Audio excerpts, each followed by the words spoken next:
Hello, friend. Hello mga kid o mga kasound. Meron tayo ritong mixer, kapares din to ng Yamaha. Parehong-pareho siya oh. Kaya lang ang brand niya is Morpan. Yan. Meron tayong ituturo sa inyo. Basic setup tutorial. Gagamit ako rito ng isang 750 watts na amplifier. Pero hindi naman totoong 750 yan. Ayan, ito yung naging connection natin sa likod. Natin. Ito yung sa papuntang isang speaker na to. Ito. Solo to. Sa left channel. Tapos itong dalawa na to, nasa right channel. Ayan. Ito. Ayan. Nakaparallel siya. Tapos yung, kasi itong isang to, sa auxiliary sense siya nakakonect sa right channel value. Ayan. Ito ngayon yung input na itong amplifier na to. Maliit lang to amplifier na to. Ito yung ano yung ginagamit kong adapter. Ano siya, 5 amperes o 6 amperes siya, 12 volts. Tapos ito yung mixer natin. Ito naging connection yan. Yung main output nito na left, pumunta rito sa left ng load input nito. Tapos yung auxiliary send, papunta naman dito sa right channel ng input nitong amplifier na to.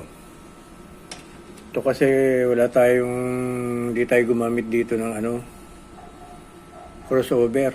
Nirekta ko na lang, ayan. Sa isang channel ay nakaano siya sa isang channel.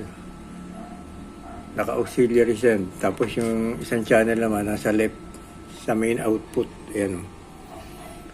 Testingin natin, paririnig ko sa inyo kung anong tunog.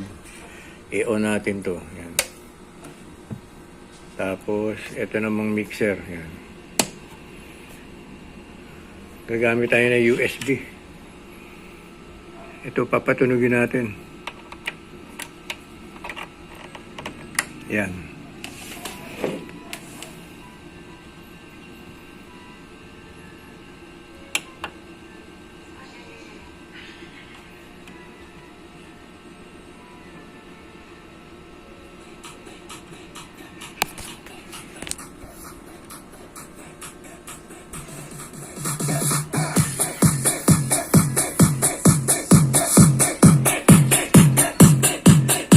Yan, bali yung naririnig yung yan yung sa auxiliary send yan.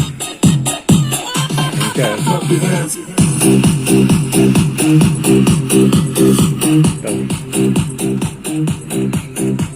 Auxiliary send siya yan.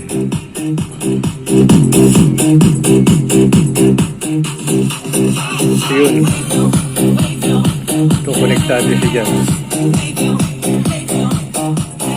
Tapos ito yung sa left channel natin. So, magbo-volume muna tayo dito sa main.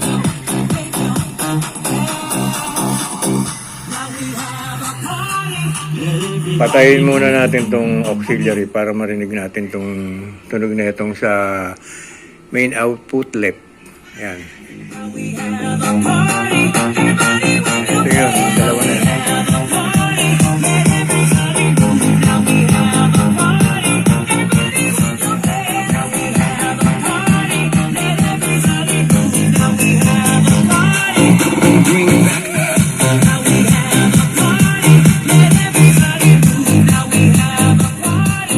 Ngayon, pagsabayin natin, i-volume natin tong auxiliary.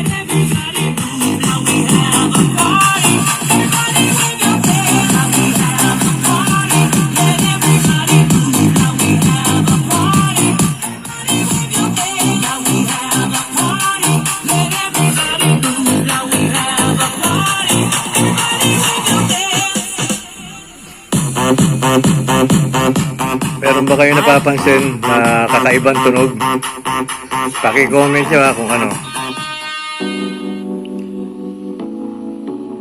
So ayan mga kids o mga ka-sound. Narinig niyo yung sound test natin, okay ba? Salamat ha. Sana na gusto niyo yung tutorial ko kahit medyo magulo. Thank you.